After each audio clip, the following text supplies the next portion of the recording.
تخلي شي يفوتك، تبعنا وصل صوتك.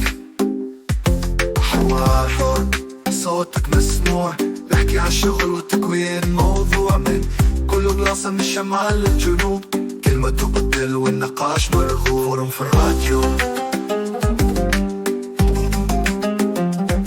ابعت توك شو، ما تخلي شي يفوتك، تبعنا وصل صوتك. من غير حاجز الكل يشاركوا، نتناقشوا نوضحوا، كل مرة نطوروا. عندك فكرة هتقولها، المايك في يدك، ما تخليش الفرصة تفوتها. حوار مفتوح الكل يتعلم، مع بعضنا نتقدم والحق يتكلم.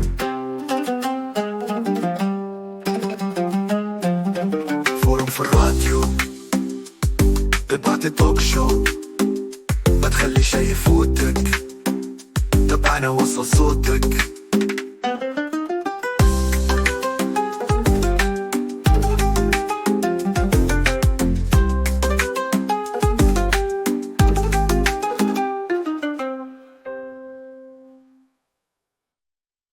عسلامة ومرحبا بكم، مرحبا بمتابعي راديو مهنة في كل مكان، على صفحة اليوتيوب ولا على الصفحة الرسمية للوكالة التونسية للتكوين المهني.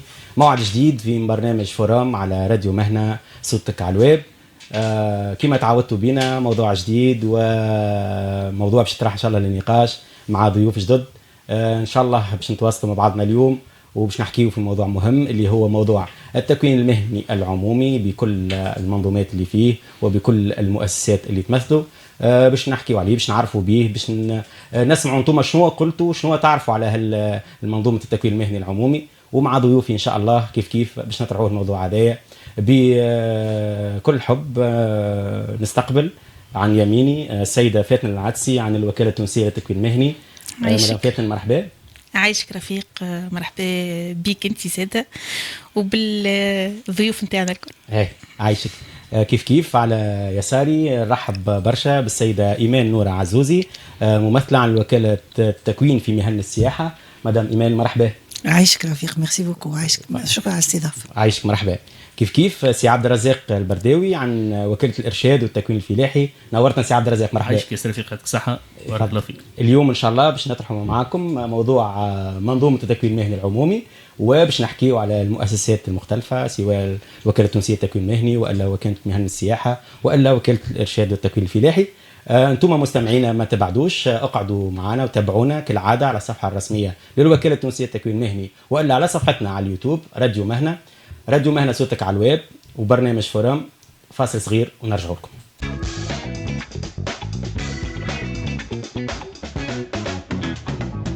عسلامة متابعينا، رجعنا لكم في برنامج فورام. وقبل ما نبدأ نوجه تحية لمريم السوسي معايا في الإخراج، وهالة حجاج كيف وما ننساش أسماء الجارسي في الأعداد، وهي اللي عملت لنا الميكرو تروتوار. ضيوفي الكرام مرحبا. نبدأ كالعادة عن يميني سيدة فات. منظومة التكوين المهني العمومي بصفة عامة، لو كان تقدمها لنا، وين سوبوزيسيون الوكالة التونسية للتكوين المهني من المنظومة هذه؟ باهي، مرحبا بك رفيق مرة أخرى. دونك منظومة التكوين المهني العمومي، بيان سور المنظومة العمومية الكل هي والمنظومة الخاصة زادة كيف هي تحت إشراف وزارة التشغيل والتكوين المهني. بالنسبة للمنظومة العمومية ولا الوكالة التونسية للتكوين المهني، هي تمثل تقريبا 80% من المنظومة العمومية اللي موجودة في التكوين المهني، موجودة في الوكالة التونسية للتكوين المهني. كيف معنا بيان سور في المنظومة العمومية ثم تكوين في السياحة تبع الوكالة التكوين في مهن السياحة، والتكوين مهني زاد كيف راجع بالنظر لوزارة الفلاحة مع الوكالة الإرشاد والتكوين الفلاحي، وثم زاد اللي تبع وزارة الدفاع. دونك تكوين مهني عمومي آخر. بالنسبة للمنظومة العمومية، هي تمثل 70% من منظومة التكوين المهني الكل اللي موجودة في تونس، بالخاص والعمومي. دونك بيان سور نعرفوا اللي ثم مراكز تكوين مهني خاصة زادة اللي هي تعنى بالتكوين المهني. دونك نحن الكلنا تحت إشراف وزارة واحدة بيان سور، مع الوزارات الأخرى ثم معناها معناها الكلنا في التنظير الكلنا تابعين نفس الوزاره، وزاره التشغيل والتكوين المهني. دونك بالنسبه للوكاله التونسيه للتكوين المهني، الوكاله بيان سور يمكن الخصوصيه نتاعها هي عدد المراكز 136 مركز على كامل تراب الجمهوريه، والخصوصيه نتاعها انها تكون في اكثر من قطاع. معناها ما نكونوش في قطاع واحد، نحن نكونوا في 12 قطاع بما فيهم شويه الفلاحه. ماناش برشا في الفلاحه، نحن عندنا مراكز فتات ريفيه هما اللي يكونوا شويه في الفلاحه، وما فيهم السياحه زاد كيف عندنا مراكز تكوين صحيح بتاتخ مش بنفس الخصوصيه نتاع مراكز تكوين في السياحه، ما عندنا نحن زاد البناء والاشغال العموميه وتوابعه، النسيج والاكساء، الجلود والاحذيه. معناها عندنا برشا قطاعات اخرى نكونوا فيها كمنظومه تكوين مهني راجعه بالنظر للوكاله التونسيه للتكوين المهني. يعطيك الصحة. نلقاوش خير من هكا تقديم الوكالة. بجانب زادة السيدة إيناس نورة عزوزي. إيمان. سامحني مدام إيمان، سامحني في الاسم مدام إيمان. مدام إيمان، مدام فاتن توا حكيت لي في الوكالة التونسية للتكوين المهني فما شوية تكوين في المجال السياحي. انتم متخصصين في التكوين في مهن السياحة، لو كانت تقدم لنا الوكالة وتقدم لنا الدور تقوم به. احنا مختصين في السياحة سي فغي سي رفيق. احنا وكالة نجم نقولوا حديثة العهد، خاطر احنا موجودين من عام 2017. اما التكوين السياحي موجود في تونس من عام 1958، معناها جوست بعد الاستقلال.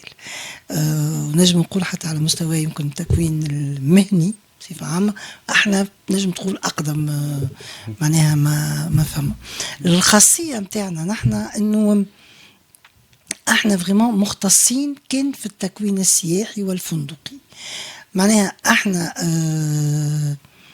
على ذمة نقول المهنيين اللي كسوا في السياحة وإلا في الفندقة، وإحنا أونا با معناش معناها كيما أنتم عندكم مراكز قطاعية ولا غيره. إحنا المراكز متاع المدارس والمعاهد متاعنا موجودين في 8 بلايص سياحية متاع تونس اللي في الشمال الغربي اللي هي جهة عين دراهم، اللي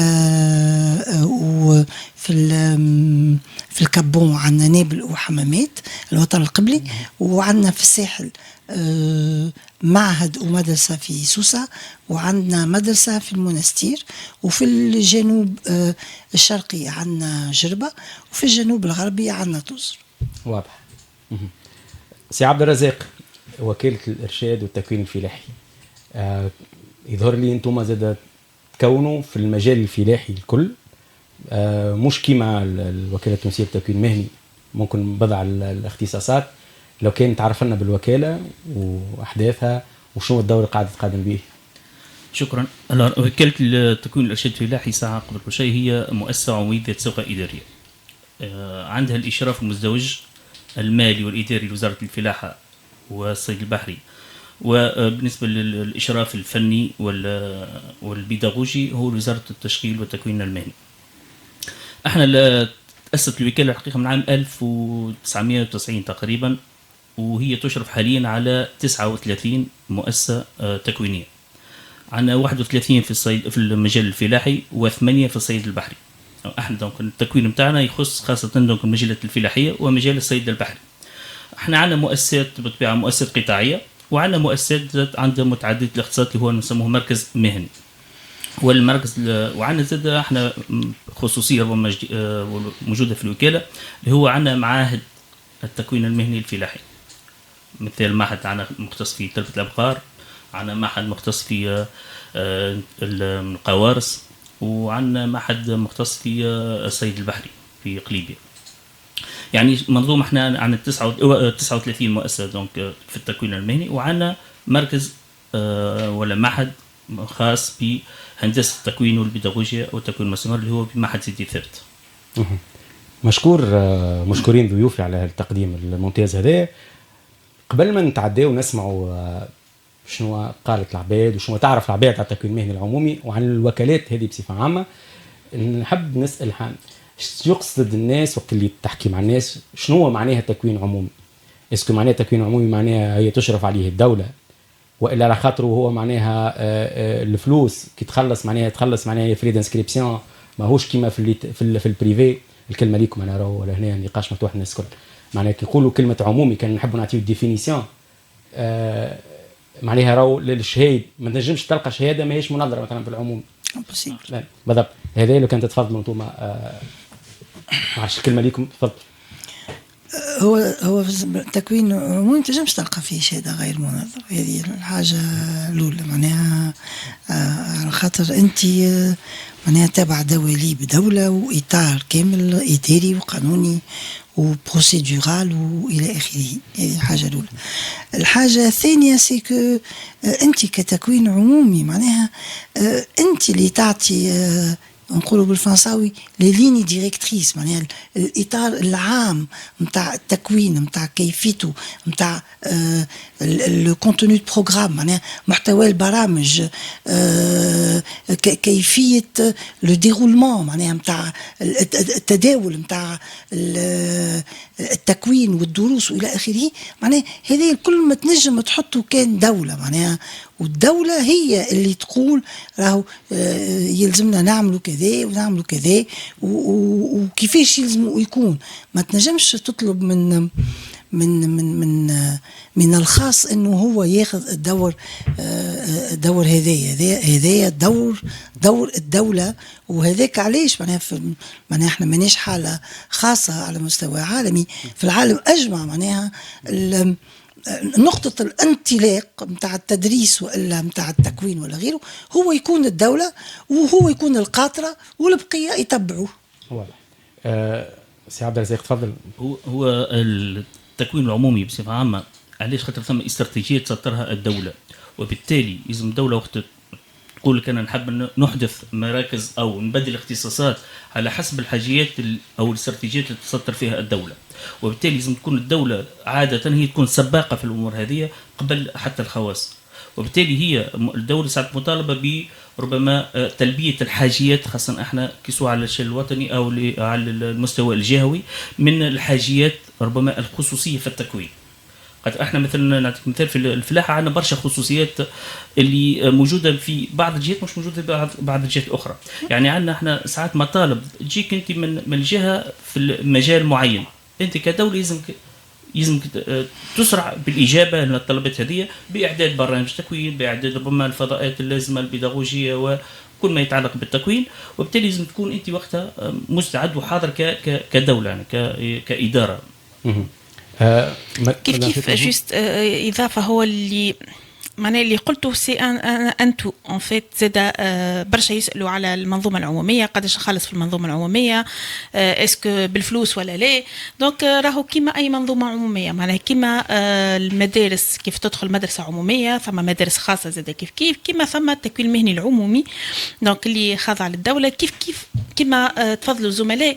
معناها حتى مؤسسه اقتصاديه تحب على اختصاصات جديده، خاطر نحن ديما نحكيو مع مؤسسات اقتصاديه اكيد الاختصاص الجديد شكون باش تتوجه؟ هي باش تتوجه لوزاره التشغيل والتكوين المهني اللي هي تشرف على هالقطاع هذايا باش تحدث اختصاص ولا باش تبدل اختصاص ولا باش يكون ثم تغيير نتاع اختصاص. دونك هذيا دور المنظومه العموميه وكما قلنا ما تنجمش تلقى معناها منظومه عموميه تعطيك شهاده مش معترف بها.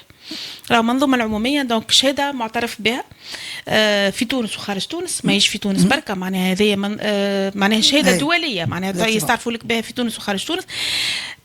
في التكوين المهني الخاص تولي لازمك تشوف وتسال بالكدا اسكو الشهاده اللي باش يعطيوها لك هذه شهاده معترف بها ولا لا. واضح. يعطيكم الصحه.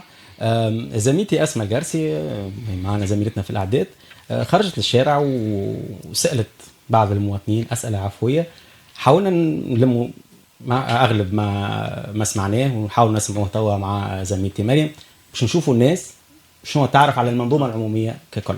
الكلمه ليك مريم تفضل. سمعت شي قبل بالوكاله التونسيه للتكوين المهني، وكاله التكوين في المهن السياحه، وكاله ارشاد التكوين الفلاحي. سمعت شي واحده فيهم؟ لا الحقيقه اللي ما سمعتش. بون الاولى بوتيتر الوكاله التونسيه للتكوين المهني. اي الوكاله التونسيه للتكوين المهني خاطر بون عندي فكره عليها على خاطر قديمه شويه بارامون. شنو تعرف عليها مثلا؟ نعرفش انت بتكون معلوماتي غلطة، لكن انا نتصور اللي هي تضم مدارس والا دي فورماسيون في التكوين المهني. فما مهن قاعدة تنقرض، ماذا بيا كان الدولة تزيد تسلط عليهم الأضواء اللي هما مثلا كيما نتاع الأحذية، صناعة الأحذية، واحد يقعد قداش باش يلوج على صبابتي باش يقد معناها. كان شي لي زوزين الكبار عندهم هكا أحذية. الخياطة كيف نقصت على قبل العباد الكل كتشري في ملابس جاهزة ولا من الفريب. شنو آخر اللي منقرضة في دومين نتاع الصناعة التقليدية؟ ديجا سكاجين هذوكم اللي يعملوا سرج. ديجا ولد التكوين المهني. مرحبا. شنو تعرف على الوكالة التونسية للتكوين المهني؟ حسب معرفتي اللي هي ديريجي في سونتر دو فورماسيون، خاطر انا ديجا كنت عامل فورماسيون فهمتني في المسوق. المهني اكثر واحده، المهني اكثر واحده، من بعد جي السياحه، من بعد الفلاحه. كنا نسمعوا مع بعضنا في مقتطفات، وبون هذه اراء الشارع والشانتيوناج هذا اللي صار. بون الميكرو ليكم والكلمه ليكم. يظل فما حاجتين، فما ناس قالت تعرف اكثريه الوكاله التونسيه للتكوين المهني، وفما اللي قال ما نعرفش جمله. مدام فات اليوم حاجتين. الحاجه الباهيه انه يعرفوا الوكاله التونسيه للتكوين المهني. الحاجه الخايبه انه ما يعرفوش الاختصاصات اللي تكون فيها الوكاله التونسيه للتكوين المهني. معناها حتى كيف تسمع، معناها خاصه الزوز الاولانيين سمعنا اللي ما ثماش اختزانات، alors que نحن نكونوا في الارتيزانات. دونك عندنا مراكز تكوين مهني، وسورتو يحكي على المصوغ، معناها اللي هو نحن عندنا مركز قطاع للتكوين في المصوغ بكامرت. دونك عندنا الاختصاص هذايا، عندنا الاختصاصات هذوما الإقبال عليها بيان سور متفاوت. دونك بالنسبة كيف الانترفيو الثاني يظهر لي يحكيوا على الجلود والأحذية اللي هو قطاع من القطاعات اللي كنت سميتهم، النسيج والإكسال اللي هو قطاع من القطاعات، وزيادة كيف يظهر لي على الاختزانة. دونك مي أنا يظهر لي نحس اللي العباد ما تفرقش ما بين التكوين مهني، منظومة عمومية بالنسبة لهم هما، معناها سواء كان تكوين مهني معناها مثل ثم في الانترفيو الاولاني سميت بلاصه نحن ما عندناش فيها، ولا سمى بلاصه ما عندناش فيها مركز تكوين. بالنسبه لي نحن كوكاله تونسيه للتكوين المهني بتاتخ في الفلاحه ولا حاجه، مي هما يراو منظومه التكوين المهني. دونك عمومي ولا خاص ما نتصورش يفرقوا برشا، والا حتى كيف معناها ما يفرقوش ما بين مركز تكوين راجع بالنظر، هو في الاخر راجع بالنظر لوزاره واحده. وهذاك علاش مدام فاتن راديو مهنه اليوم في برنامج فورام اختار انه يسلط الضوء ويجيب الوكالات المعنيه بمنظومه التكوين المهني العمومي، بالطبيعه ديما نقولوا بالاضافه للتكوين العمومي اللي قاعد يصير في وزاره الدفاع الوطني. فهمتني؟ على الأقل يجيب الوكالات باش تقدم معناها نفسها وللجمهور راديو مهنة والكل المتابع يتابع، على خاطر كما قالت مدام فاتن ربما الناس عندها فكرة تكوين مهني على خاطر تقريب الوكالة الوحيدة اللي فيها كلمة تكوين مهني هي الوكالة التونسية للتكوين المهني. ساعات تحس يقولوا مهني سمعت به. مدام اليوم تسمع أنت رأي كيف هكا، اسكو هذا راي يمثل زعما راي عام، والا اليوم عندكم انتم الاصداء عندكم انتم في وكاله السياحه تقول عكس هذا، الناس تعرفكم والناس تجيكم والناس وعندكم ما عندكمش ان بروبليم دو رامبليساج غير ذلك؟ هو اللي سمعته انا سي بهتني شويه، على خاطر بالنسبه اللي جينا احنا جينا 7 مرات قال لي احنا نجموا نعبيوه. دونك ça veut dire que انه العباد تسمع بينا وتعرفنا. ويظهر لي بون هي فما حاجه راهي معناها كلمه وكاله التكوين في مهن السياحه ديجا فما برشا، كل واحد يقول، واحد يقول لنا وكاله التكوين السياحي، احنا ليه احنا وكاله التكوين في مهن السياحه. دونك معناها باش دونك ديجا اسمنا ماهوش مازال ماهوش راكز، نقول انا شويه بالعباد. ومدام سامحني ومن الاهداف هو الانستالاسيون تاع الاسم هذا فوالا. اما راهو معناها احنا من نهار اللي تولدت الوكاله هذاك اسمها ما تغير فيها حد شيء. واحنا احنا كي نشوفوا اليوم على منصة الانتدابات والتسجيل، معناها الأعداد اللي تجينا نتاع العباد اللي طالبة تكوين واللي طالبة، وكي تجينا معناها في على عام كامل في عبر شبكات التواصل الاجتماعي، معناها الناس اللي تسأل نحب نعمل تكوين في السياحة، نحب نعمل تكوين في الفندق، نحب أنا عندي كذا، أنا معناها الناس دونك ناس تعرفك. أما يمكن الاسم ولا النوميناسيون هي اللي تشكل شويه. كي تقولوا ساعات نتاع التكوين سياحه وي نعرفهم، يمكن كي تقول تكوين مهني اللي تابع وزاره السياحه يولي يعرف اكثر، يولي جوستومون يعرف. بالنسبه معناها لينا احنا رانا اون انفيرون بريسك في العام نقولوا انفيرون كيكا 1000 une capacité de 1000. احنا رانا on a plus de 7000 demandes، معناها يلزمنا on se multiplie par 7 ولا حتى اكثر باش نلبيو الطلبات هذه الكل. دونك كي نشوف هكا نقول انا بون بتاتر ليشانتيوناج ساعات تطيح معناها على بالحق ناس، اما نتصور اللي انا على مستوى القطر تونس معناها بالعكس رانا معروفين والحمد لله.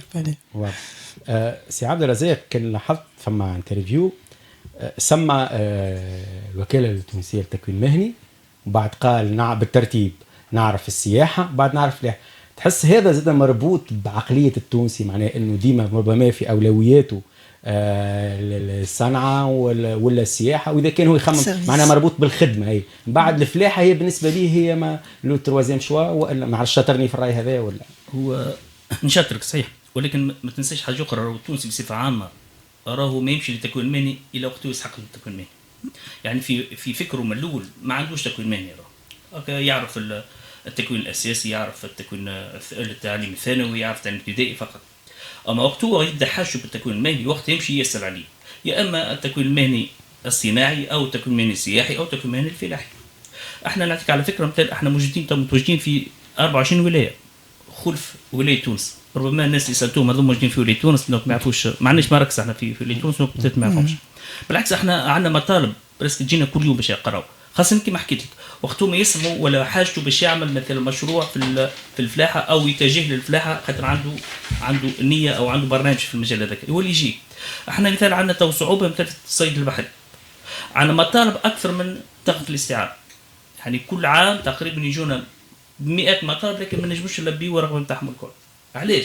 لانه من بعد في اللومبولابيلتي في التشغيل مطلوبين برشا جماعه الصيد البحري، يعني دوب ما يتخرج طول يلقى خدمه نتاعو، وبالتالي موجودين بالبلاد. في الفلاحه مثلا عندنا شويه عزوف الحقيقه خاصه في بعض الاختصاصات، بحكم انه احنا المركز نتاعنا ماهيش موجوده في سونتر فيل، بعد شويه في المنطقه الريفيه، ثم صعوبه ساعه التنقل، وتوا سبتو شباب يحب ماذا به يكون ديما في قريب لجميع المرافق. ولكن في بعض الاختصاصات عندنا برشا مطالب، خاصه اللي هي تشفع من بعد كما قلت لك تشغيليه كبيره برشا، وخاصه توا الحقيقه احنا الفلاحه ولات مطلوبه برشا، يا مع على المستوى الوطني او حتى على المستوى الدولي. عندنا برشا مطالب، ومن وقتها ولاو الشباب يجيونا وكل يوم يسالوا علينا ويدخلوا حتى على المنصه نتاعنا نتاع الوكاله ويعبروا عن رغبتهم، حبوا الالتحاق بالدورات التكوينيه الموجوده حاليا في الوكاله. باهي مدام فاتن التكوين المهني العمومي وخاصه الوكاله التونسيه للتكوين المهني يظهر لي كي باش ترغب الشبان ولا باش ترغبهم الناس في الفورماسيون انتهجت نهج انه يكون عندها سياسه اتصاليه واضحه، وانتهجت نهج يكون عندها التسجيل على الخط وشهائد بنظام الكيو ار كود. هذا الكل اليوم تحسوه معناها اعطاء اكله باش يكون معناها في البوزيشنمون تاع الوكاله التونسيه للتكوين المهني؟ والله هو مش بوزيشنمون تاع الوكاله، هو البوزيشنمون بوتيتر نتاع الفورماسيون بروفيسيونيل اون جينيرال. كلنا نشاطروا نفس الراي يظهر لي، اللي هو تونسي ما يسال على الفورماسيون وما يحب على الفورماسيون بروفيسيونيل الا كيف كيف يظهر له اللي كيف يولي يحب يسال عليها. معناها يقول لك ما نسمعش به التكوين المهني في تونس. ما بتدخل ثم في انترفيو انا سمعته يقول لك يا ريته يرجع كما قبل. هو خير من قبل. معناها ديجا راهو ثم برشا اختصاصات، ثم معناها كيف نحكيو على اكثر من 300 اختصاص منظر، كيف نحكيو على قداش من سنتر تكوين معناها في سواء في الوكاله والا في معناها راجع بالنظر للوكاله التونسيه للتكوين المهني ولا وكاله التكوين في مهن السياحه ولا وكاله الارشاد الفلاحي. او ميم طون زاد نحكيو على وزاره الدفاع، برشا ما يعرفوش اللي ثم تكوين مهني تابع وزاره الدفاع، وفي برشا اختصاصات زاد وفي برشا قطاعات. دونك راهو معناها المشكله نظره المجتمع بتدخل اللي هي قاعده تتبدل وي مي ماهيش 100% تبدلت على نظره التكوين المهني في معناها النظره. انا كنت نتصور كان السؤال يكون كان تسمع بالتكوين في السياحه، حسب رايك انت تبعنا هو وزاره، يقول لك وزاره السياحه طول راهو تكوين مهني سياحي، راهو بالنسبه لي انا راهو راجع بالنظر لوزاره السياحه، وخاطر معروفه اكثر بتاتخ وزاره السياحه كاسم. كان تقول له تكوين مهني في الفلاحه اوتوماتيكمون يقول لك وزاره الفلاحه معناها. دونك مي هو منظومة التكوين المهني الكلها راهو الكلنا لازمنا نخدموا برشا سياسات اتصالية مع بعضنا تحت إشراف بيان سور الدولة ككل. دونك باش نوريو اللي التكوين المهني ما عادش سي با ان شوا، معناها بالعكس كان تحب انت تعمل ان بروجي دو في راهو لازم بتدخل لازمك تتعدى بمنظومه التكوين المهني باش اللي توا شبابنا يحبوا يخرج برشا لبرا. ديجا كيف يسمعوا بالفلاحه ولا تخرج لبرا ولا يمشوا للفلاحه، يسمعوا بالسياحه تخرج لبرا يمشوا للسياحه. معناها كيف يجونا اللي نحن ولا يجونا القطاع البناء والاشغال العموميه اللي ما كانش من القطاعات اللي فيها نسبه كبيره نتاع اقبال نتاع شباب، جوست على خاطر سمعوا به يخرج لبرا. والا اللي يحب يعمل مشروع وحده، والا اللي حيروح ان غران شيف نهار اخر معناها. دونك اوتوماتيكمون وقتها باش يخمم في التكوين المهني يعرف اللي هذيك المنظومه اللي توصلوا. سينو راهو في المدارس نتاعنا معناها من تحكي له التكوين المهني. دونك لا لي بارون ولا وليداتنا الصغار اللي في المدرسه معناها بالنسبه لي هو ينجم يكون ما يسمعش به جمله معناها. دونك من بعد بشويه بشويه في بالحملات التحسيسيه اللي يقوموا بها الناس الكل، كل واحد من بلاصته اكيد عنده سياسه اتصاليه واكيد قاعد يحاول يوصل صوته. تسجيل تسجيل عن بعد ويظهر لي مش عنا نحن بركه، يظهر لي في التكوين المهني اون جينيرال الكل ولا الكل بالتسجيل عن بعد. او ميم طون نذكروا اللي نحن عندنا دوره فيفري زاده توا راهو الانسكريبسيون في دوره فيفري تحلت والمطالب زاده برشا، رغم اللي العباد يقول لك ما نسمعوش بالتكوين المهني. وساعات كما قالت مدام ايمان رانا وسي عبد الرزاق معناها رانا ما نخلطوش باش نوفيو الطلبات نتاع لي جون اللي قاعدين يجيو للتكوين المهني. واضح ممتاز. نفس السؤال نوجهه لمدام ايمان. مدام ايمان اليوم اللي باش يلتحق بمدرسه وهكا يظل نكون دقيق خاطر انتم تسميوه مدرسه مش مدرسه والا معهد والا معهد اللي باش يلتحق بكم كيفاش طرق الالتحاق مثلا كيفاش في يدخل عندكم موقع عندكم منظومه يسجل عليها كان تعطينا لي زيتاب حتى اللي يكون هو متكون عندكم. احنا اول حاجه نحن عندنا دوره سبتمبر دونك احنا نحلوا التسجيل من اخر ماي اول جوان على البلاتفورم نتاع التسجيل اللي هي www.afmt.tl. دونك اللي هذا ينجم يحب ينجم يقيد عليها حسب المستوى نتاعو. اللي باش يعمل سي بي يلزم يكون عنده سنه 9 اساسي منهات، اللي باش يعمل بي تي بي يلزم يكون عنده سنه ثانيه ثانوي منهات، واللي باش يعمل بي تي اس يلزم يكون عنده يا اما شهاده البكالوريا هذاك باش يقيد على البلاتفورم، واللي عنده بي تي بي هذاك يعدي عنا احنا كونكور.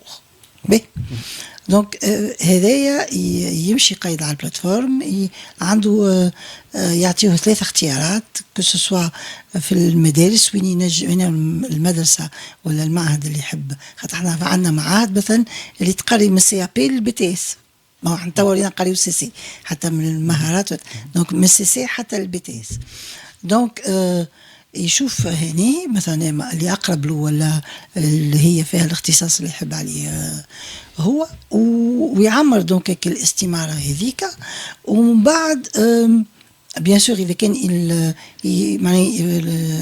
يريبون معناها للشروط نتاع التسجيل، يطلبوا منه يبعث دوسي كامل اللي فيه بيان سور السيرتيفيكات سكولاريتي والى اخره، والجوستيفي النيفو نتاعو كذا. ومن بعد يجي عندنا احنا عندي عندنا ان بتي تيست دو ريكروتمون. علاش؟ على خاطر نحنا مانيش نحنا بركة فما خصوصية مدام؟ فما خصوصيات جوستومون، عندنا خصوصية في السياحة معناها. فما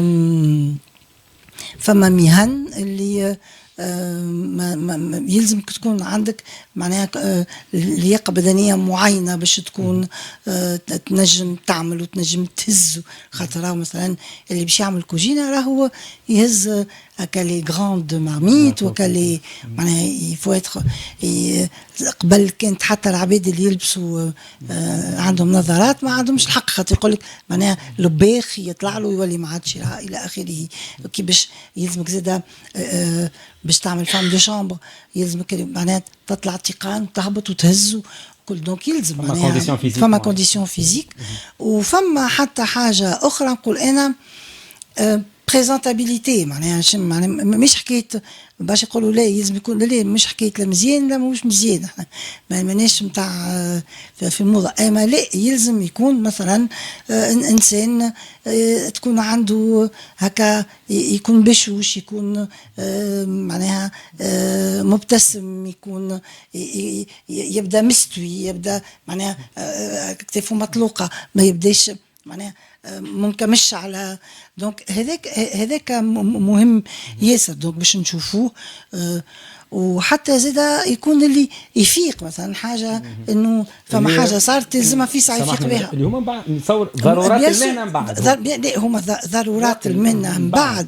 اما فما كان نقول فرنساوي يقول إلي بريديسبوزي معناها عندك فما حاجات تؤهل الى دونك تنجم السيد هذاك يكون. دونك هذا كله من بعد على للبي تي بي والبي تي اس يتكون عندنا على مده عامين. للسي بي كانوا ابرونتيساج عامين وكانوا الترنانس عام وشويه. ومن بعد احنا ديما اول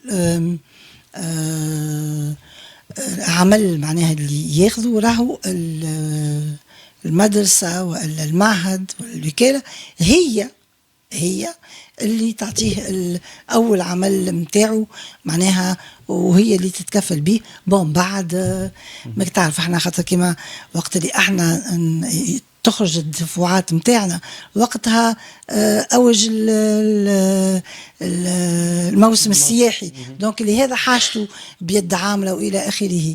سي فغي فما شكون معناها لما حسن صدف انه يلقى روحه مثلا في نزل كبار ولا غيره ويقعد مثلا على مدة عام وعامين واكثر. وفما شكون اللي يجي مثلا اخر معناها الموسم السياحي وللضرورة معناها المهنية حتى مولا نزل الفندق اللي هو معناه يتخلى على بعض من اليد العاملة. وديما معناها هذا معروف على مستوى عالمي. ديما ولا سوق الشغل ديما اللي جاي الاخراني واللي جاي هو اللي جوست قبل ما نشوف مع سي عبد الرزاق انتم دوره واحده سبتمبر ما عندكمش اي عندنا دوره في العام واللي هي دوره سبتمبر أكا. وبالنسبة للبعاد عندكم المبيت والمطعم؟ عندنا مبيت وعندنا مطعم وإحنا بريسك جل المتكونين متاعنا معناها بيتها. ما عندناش بالعكس احنا نسبة الناس اللي احنا حتى فيها اللي يسكن مثلا على أبعد من المعهد وإلا من المدرسة أكثر من 30 كيلومتر راهو أوتوماتيكمون بيت. دونك سي عبد الرزاق نرجع لك نفس السؤال. لي كونديسيون تاع الدخول للمراكز التابعين وكاله الارشاد والتكوين الفلاحي، وقبيله حكينا في الاوف قلت لي راهو من عمليه وانطلقتوا بمنظومه اعلاميه معناها على الخط، لو كان نعطينا اكثر تفاصيل. احنا التسجيل يتم عن بعد عن طريق المنظومه اللي تم انشائها في الوكاله عن طريق الموقع التالي اللي هو aviafa.agrinet.tn. كي يدخلوا المشارك ولا اللي حب يسجل ولا حب يقرا يتبع دورات تكوينيه يا اما في المجال الفلاحي ولا المجال السد البحري، ينجم يدخل غاديك يلقى جميع الاختصاصات وجميع الشروط اللي حسب المستويات التعليميه نتاعو، و دونك يتم قبول الملف نتاعو. اول حاجه يقدم ملف ترشح، من بعد يقع قبول الترشح ملف ترشح هذاك، ومن بعد نبعثوا له باش يعمل هاك الانتريتيان بسيكوتكنيك نسموه احنا، اللي هو المحادثه. وخاصه احنا هذه نعملوها برشا في الصيد البحري، لانه الصيد البحري ثم فيه شروط خصوصيه، لازم يكون عنده لياقه بدنيه، ويسمى يعرف يعوم، ويسمى يعرف عنده بعض الخصوصيات، وما كانش نعملوا له هاك التيست البسيكوتكنيك. وبعد هذا كله راهو يتم التعاون بيننا وبين المتكونين، هو عن طريق الميساج كاس ام اس يمشي له يقول له راك انت فيزيت ادمي ولا الدوسي نتاعك يوريتوني سافا امورك واضحه، حتى تتصل بالمركز، والمركز هذاك يحدد له موعد للمحادثه، ومن بعد يبعث له وقتاش باش يبدا ينطلق السنه التكوينيه. احنا في الوكاله الحقيقه عندنا دوره سبتمبر واحده فقط، يعني كان سبتمبر، ولكن من جويلية نبداو نحضروا الشغورات نتاعنا والمستويات المطلوبه ولا الاختصاصات المطلوبه. كان بودنا باش نحلوا في دوره تيوري، لكن الحقيقه تعوزنا الامكانيات، خاصه نقص اللي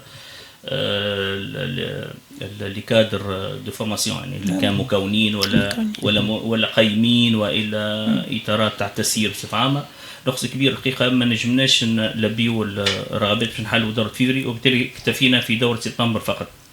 احنا بالطبيعه المراكز تاعنا تقريبا كل فيها مبيت، يعني ما عندناش حتى اشكال. تو ما عدا عندنا مركز في الكاف، مركز تكوين فلاح بالكاف، ومركز تكوين في بن عروس اللي ما عندهمش فوائد لحد الان، لكن عندنا نظام خارجي يقرا التلميذ ويروح، وهم اكثر الاولاد اللي قراوا عندنا غاديك من الجهه، دونك ما عندناش اشكال هذا.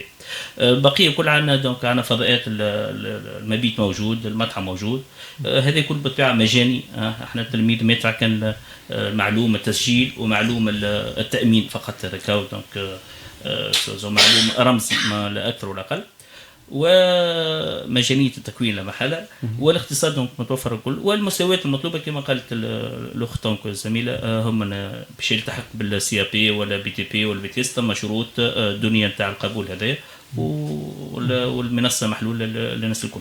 يعطيك الصحه. مدام فاتن، قبل ما نختموا احنا توا في الحلقه نتاعنا، فما سؤال اكيد باش يسالوه المتابعين، يقول لك 3 وكالات وقبيله زاد نحكيو على التكوين في وزاره الدفاع. وزاره الدفاع اسكو فما عمل اون سينرجي، معناها فما تعاون بين المؤسسات هذه الكل؟ معناها انا اليوم عندي بي تي بي في نفس الدومين، نجم نجي من الوكاله التونسيه للتكوين المهني ونكمل البي تي اس نتاعي عند السياحه ولا عند الفلاحه، والعكس بالعكس؟ هو اكيد نحن كما معناها كلنا تحت اشراف التكوين المهني اونطو، تحت اشراف نفس الوزاره. حتى كان التكوين المهني الخاص راهو معناها هو من تكوين مهني خاص يحب يجي ماخذ بي تي بي في تكوين مهني خاص مهم نظره، ويحب يدخل اي وكاله من الوكالات باش يكمل بي تي اس نتاعو. بيان سور نحن عندنا كونكور زاد كيف نفس السيستيم بالنسبه من البي تي بي البي تي اس ديما يتعدى بكونكور ويجي مرحبا به. معناها هو المهم عنده تكوين مهني منظر، معناها نتعاملوا مع بعضنا اكيد. بوتيتر معناها كل واحد عنده الاستقلاليه نتاعو، عنده الخصوصيه نتاعو، مي في الاخر نحن متكاملين. معناها انا ساعات كيف يجيونا زاد دي دوموند برشا في التكوين مهني في السياحه، ونحن معناها نحن ما نحلوش في الدوره التكوينيه باغ اكزومبل لي نومبر ليميتي، مواد التكوين تبدا صغيره بارابور لوزاره السياحه باغ اكزومبل، ولا وزاره الفلاحه كيف نبدا. دونك كيف يجيني حد يحب على الفلاحه ديريكتومون باش نواجهوا للفلاحه، نقولوا له راهو نحن بالنسبه لينا احنا راهو التكوين مهني في الفلاحه راهو حاجه بسيطه بيان سور تبع كما قلنا الفتاه الترفيه في مراكز الفتاه الترفيه، مي راهي ثم وكاله خاصه بالتكوين المهني الفلاحي. كيف في السياحه عندنا ثم اختصاصات مش موجوده في الوكاله التونسيه للتكوين المهني، ما موجوده كان في السياحه. دونك اكيد باش نبعثوا لبعضنا معناها هذايا راهو هو في الاخر بس سي نفس المنظومه نتعاملوا ناس الكلنا مع بعضنا. بقى الحاجه الوحيده بتات هما زاد كيف يجيهم حد توا يقول لهم حاشي بالتكوين في دوره فيفري يقولوا راي الوكاله التونسيه للتكوين المهني هي اللي تحل دورتين في العام، دوره سبتمبر ودوره فيفري. نحن فيو اللي يظهر كيف التكوين نتاعنا بالتداول، دونك علاش دوره فيفري اون فيت خاطر ثم دي ستاجير يخرجوا للمؤسسه الاقتصاديه يدخلوا في بلاصتهم ستاجيرات اخرين، ومن بعد بيان سور تداول يصير على حتى للمكون بيدو، معناها عنده جروب توا يدخل جروب يخرج من بعد عاود يرجع جروب اخر. دونك هذاك لو سيستيم تاع التكوين المهني بالتداول في المؤسسه الاقتصاديه قد ما معناها هذا الكل يظهر لي كيف معناها قد ما تعدي في المؤسسه التكوينيه راك باش تعدي كيف تقريبا بنسب متفاوته في المؤسسه الاقتصاديه. دونك الستاج والحاجه الباهيه في الستاج واضح. وهذاك علاش يظل يتصلحوا لي هذاك علاش التكوين المهني يتميز شويه بالتشغيليه نتاعو بعد، بما انه لابرونا سواء في السياحه ولا في الفلاحه ولا عند الوكاله التونسيه للتكوين المهني المؤسسه الاقتصاديه حاجه مش جديده عليه، والعمل حاجه مش جديده عليه، بما انه النظام الالترنانس هذا هو اللي مكنه. لا ونزيد حاجه اخرى، التكوين المهني يعتمد على التكوين التطبيقي. تقريبا 75% تكوين تطبيقي و25% فقط نظري، وهذا هو اللي يشجع ربما شباب باش يجي يخدم، خاطر هو الشباب ماذا بيه يبدا يمارس بيديه، يحب يعمل ديزاكتيفيتي يعني براتيك، وهذاك اللي يجلب التلامذه باش يقراوا في التكوين المهني. وقول في التشغيليه اللي حكيت عليه سيدي مدام ايمان، فما سؤال سبيسيال خاص لك انت ومدام فاتن على اي خاطر حتى في الشارع تسمعوا يقول لك مثلا فما تقنيه في الطبخ تعملها الوكاله التكوين في مهن السياحه وتعملها الوكاله التونسيه التكوين المهني، يسالوك السؤال زعما انا هي خير مش زعما خاطر هذوما اختصاص والاخرين فما منه هذا فما تجوز المقارنه والا هو نفس البروجرام هذا، لو حتى الراي العام حتى توضح له الحكايه هذا هو احنا نفس البروجرام، خاطر احنا البروجرام زوز معناها ماخذينه من نفس البلاصه اللي هو السنافيف، هو المركز هندسه التكوين وتكوين المكونين. دونك يعني هو نفس البروجرام ونفس الكونتوني ونفس التداول كيف دونك باش نقول لك شكون خير وعلاش خير ما فماش خير، زوز كي بعضهم معناها سوف فما واحد يمكن معناها السبيسياليتي نتاعو هذيك هي الوحيده ما عندوش واحده اخرى، وممكن زاد علاقته بالمهنيين معناها كما الفيدراسيون مثلا نتاع لوتيلري ولا نتاع لاجونس دو فواياج اكثر، على خاطر بحكم انه هو ما عنده كان هذاك وكاله التكوين المهني عندها معناها مصلي يعني ب معناها القطاعات الكل معناها حتى كي باش تجي تقسم الريلاسيونيل نتاعها معناها يلزم كل واحد تعطي. احنا كامل وشامل، خاص كان انا مش نقول لك خير والا ما هوش خير، ليه؟ خاطر احنا وعنا وتقابلنا قبل وعملنا مسابقات ما بين لي زابرونون نتاع وكاله التكوين المهني ووكاله التكوين في مهن السياحه، ولي زابرونون نتاع وكاله التكوين المهني ربحوا مسابقات، ووكاله التكوين في مهن السياحه وربحوا مسابقات اخرى. معناها دونك معناها ان فيت كيف رانا كيف بعضنا، راهو ماناش كونكورانس وماناش في كومبيتيسيون شكون فينا خير من الاخر ولا لا. وكيما ما قالت معناها انا انتيرمون داكور مع فاتن في حاجه، حتى ساعات يجيك شكون اللي يقول لك انا بالحق نحب نعمل مثلا تكوين في السياحه، اي اما انا يقول لك انا راني مثلا يا اما ظروفي العائليه والا غيره ما تسمحليش مثلا يا باش نمشي لا لعين دراهم ولا المستير ولا السوسه ولا الجربه ولا غيره، فماشي بلاصه اخرى تكون قريبت لي مثلا النجم انا نمشي لها. مثلا احنا اليوم ما عندناش لا معهد ولا مدرسه في تونس العاصمه، باغ كونتر وكالة التكوين المهني عندها مركز زهور ومركز كمرت. معناها رانا منظومة واحدة. قول واحدة المنظومة ماناش قاسمين. ما حنجملة. نحن منظومة وطنية واحدة. دونك هذا يظهر لي اللي أهم حاجة يلزم تكون موجودة.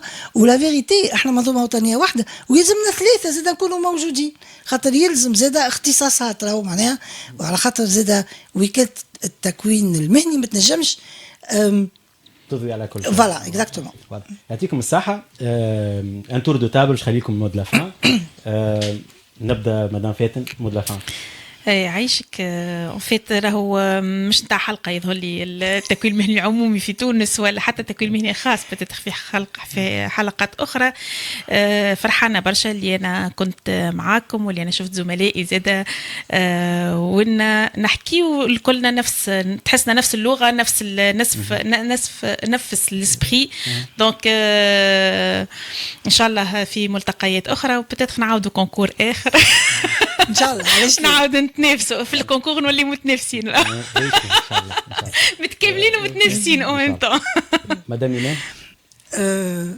بالحق هو انا نشاط الراي فاتن كي قالت راهو حصه واحده ما تزيش، خاطر معناها حتى كي باش نحكيو على التكوين المهني العمومي يلزمنا نفهموا الناس بالكدا في كل شيء فيما يخص المستويات، فيما يخص شنو ما لي باسريل. كيفاش مثلا برشا ناس ما تعرفش معناها يقول لك باهي انا ولدي ولا بنتي تعمل سي بي باهي ومن بعد فما ناس ما تعرفش انه فما راك نجم تعمل سي بي وبعد تعمل بي تي بي وتعمل بعد بي تي اس، وان شاء الله في تونس نعملوا ما اكثر ان شاء الله. معناها نوصلها معناها يلزم تعجبني في تسميه لا في اف ا وخاصه الكلمه بالفرنسويه لا فولغاريزاسيون، معناها انك تردها لا فولغاريزاسيون راهو انك تردها على للمستوى لجميع الناس، معناها اي واحد يعرف. ويلزم اليوم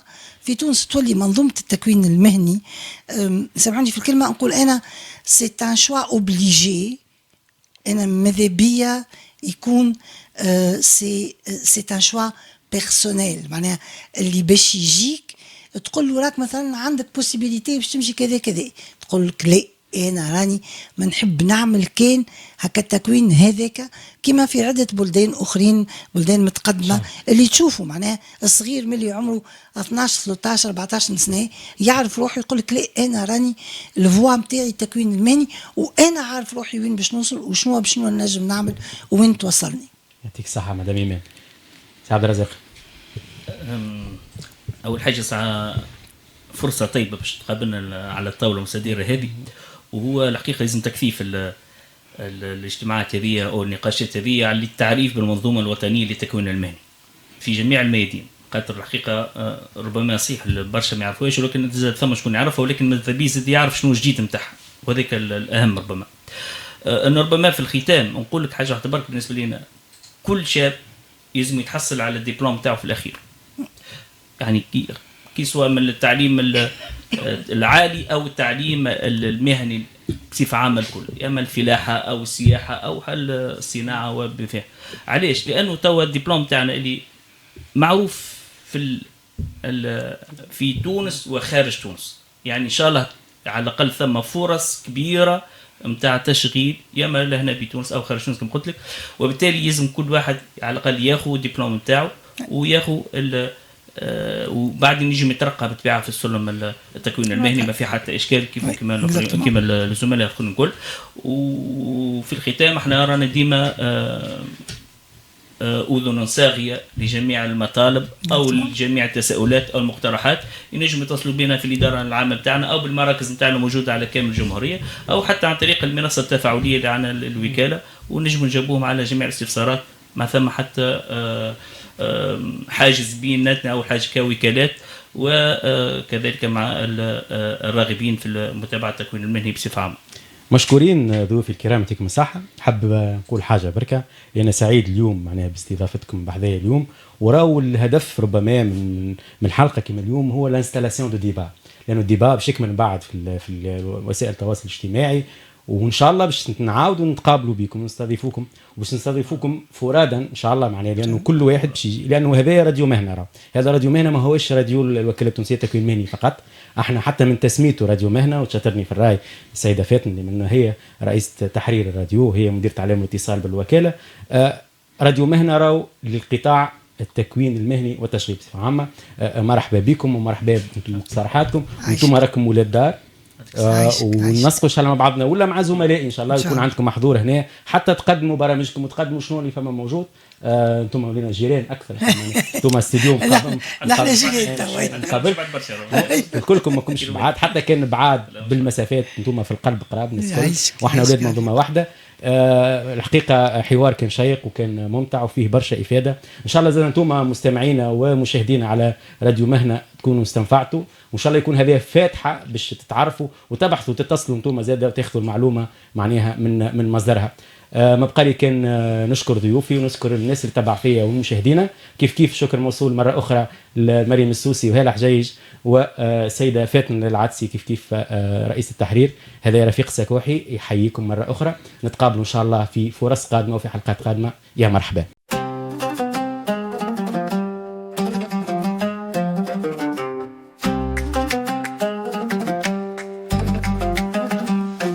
فورم في الراديو، ديبات التوك شو، ما تخلي شي يفوتك، تابعنا وصل صوتك، حوار حر صوتك مسموع، نحكي عالشغل والتكوين، موضوع من كل بلاصة من الشمال للجنوب، كلمة تبدل والنقاش مرغوب. فورم في الراديو، ديبات التوك شو، ما تخلي شي يفوتك، تبعنا وصل صوتك من غير حاجز، الكل يشارك ونتناقش ونوضحوا، كل مرة نطوروا. عندك فكرة هتقولها، المايك في يدك ما تخليش الفرصة تفوتها، حوار مفتوح الكل يتعلم، مع بعضنا نتقدم والحق يتكلم.